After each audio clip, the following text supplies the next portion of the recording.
were more or less identical.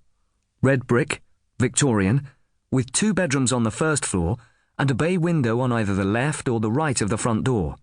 Some had satellite dishes. Some had window boxes filled with brightly coloured flowers.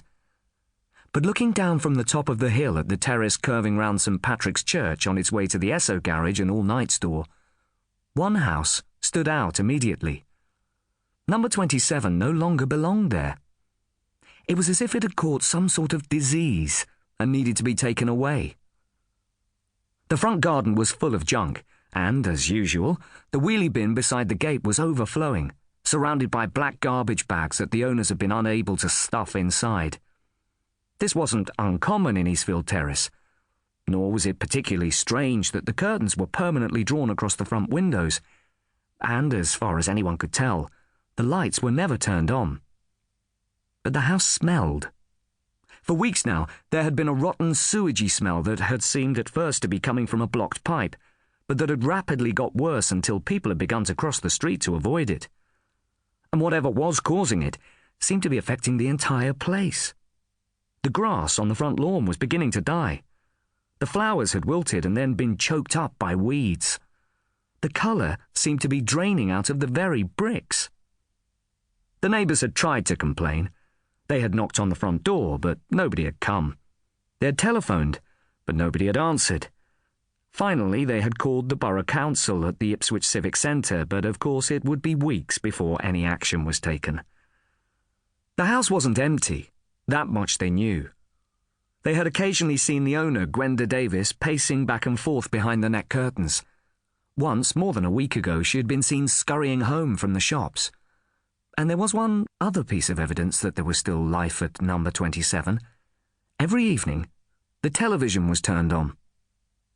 Gwenda Davis was well known in the street. She had lived there for much of her adult life, first on her own, and then with her partner, Brian Conran, who worked occasionally as a milkman.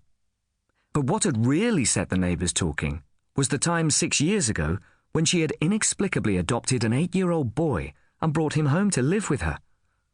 Everyone agreed that she and Brian were not exactly the ideal parents. He drank. The two of them argued. And according to local gossip, they hardly knew the boy, whose own parents had died in a car accident. So nobody was very surprised when the whole thing went wrong.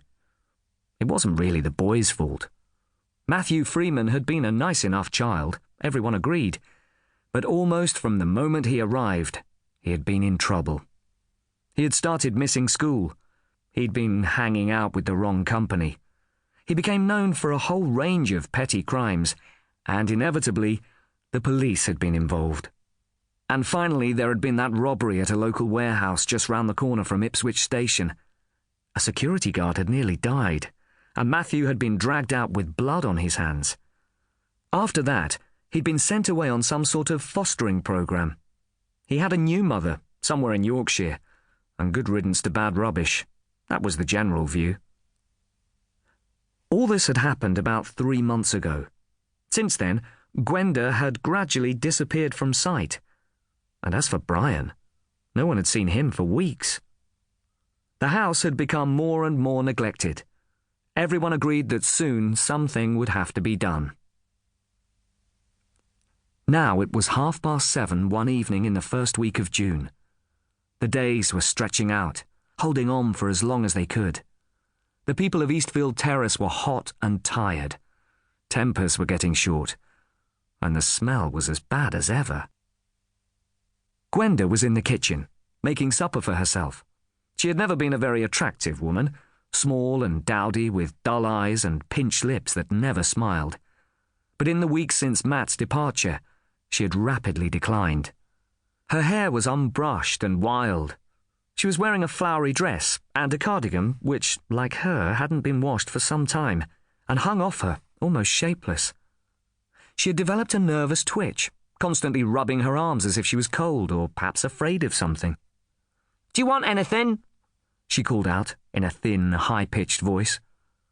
Brian was waiting for her in the sitting room, but she knew he wouldn't eat anything. She had preferred it when he'd had his job down at the milk depot, but he'd been sacked after getting into a fight with one of the managers. That had happened just after.